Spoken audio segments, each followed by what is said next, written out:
अध्यात्मक group में आप सभी का स्वागत है। मैं हूँ प्रतिमा।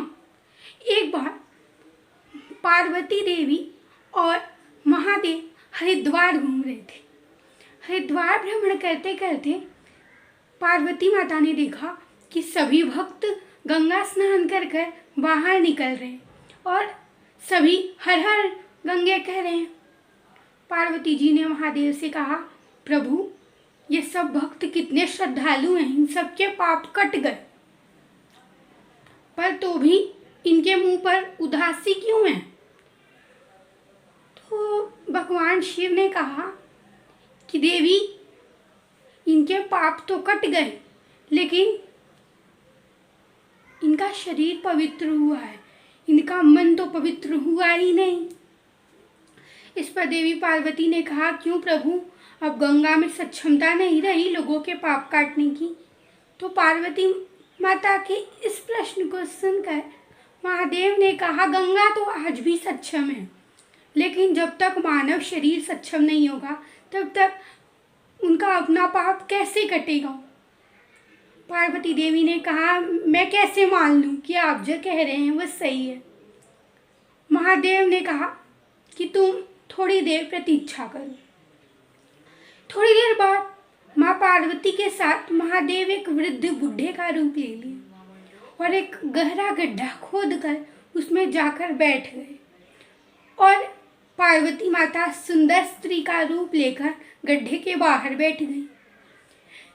थोड़ी देर में माँ पार्वती से शिव जी ने कहा कि अब यहाँ से जो जो यात्री गुजरेगा उससे तुम कहना कि मेरे पति को बाहर निकाल दो। ऐसे ही कुछ यात्री गुजर रहे थे तो पार्वती माँ ने कह दिया कि मेरे पति को बाहर निकाल दो भाई। तो लोग आगे बढ़े, लेकिन तभी पार्वती माँ ने कहा कि अगर तुमने अपने जीवन में कोई पाप नहीं किए हैं तभी मेरे पति को स्पर्श करना, वरना तुम जलकर भस्म हो जाओगे। ये बात सुनकर सभी लोग डर गए और सभी लोग वापस आगे बढ़ गए।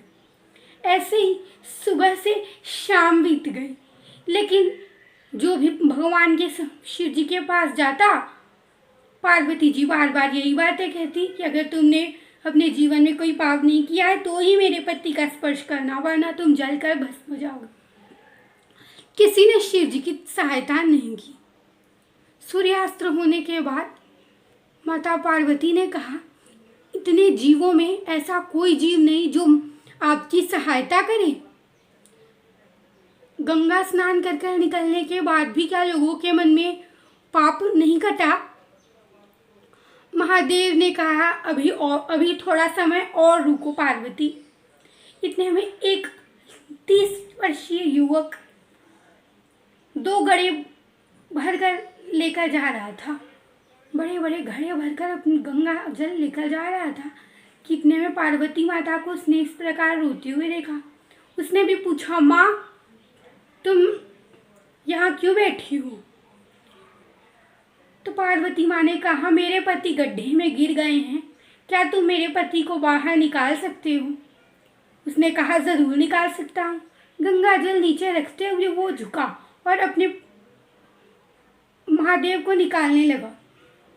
कितने में पार्वती माता ने कह दिया, अगर तुमने अपने जीवन में कोई पाप नहीं किए हैं तभी मेरे पति को स्पर्श करना, वरना तुम जलकर भस्म हो जाओगे।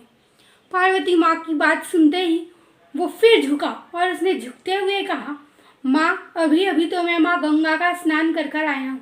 मेरे शारीरिक और आत्मिक जितने पाप थे सब तो माँ गंगा ने धो दिए। अब मैंने कोई पाप कैसे किए? अब तो मेरा शरीर पूर्ण रूप से पवित्र है। और उठते हुए महादेव को एक ही बार में खींच लिया। जैसे ही उसने खींचा, महादेव और पार्वती सामने प्रकट हो गए।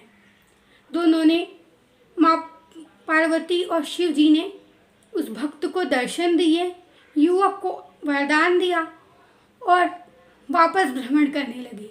जैसे ही वो दोनों भ्रमण करने लगे, माँ पार्वती ने कहा, प्रभु इतने लोगों में गंगा स्नान केवल एक व्यक्ति ने किया? शिव जी ने कहा, नहीं पार्वती, स्नान तो सभी ने किया, लेकिन पवित्रता सबको नहीं मिली। जब तक शरीर के अलावा मन पवित्र नहीं होगा, मन में ये बात नहीं बैठेगी कि मैंने गंगा स्नान किया है, मेरा शरीर और आत्मा दोनों पवित्र है, तब तक शारीरिक पवित्रता से क्या मायने रखता है। इसीलिए तो गंगा शारीरिक एवं आत्मिक पवित्रता भी प्रदान करती है। गंगा तो सदैव गंगा है। हर हर गंगे। अगर आप लोगों को ये कहानी पसंद आती है, इसे लाइक करिए, सब्सक्राइब करिए, शेयर करना मत भूलिएगा। नमस्कार।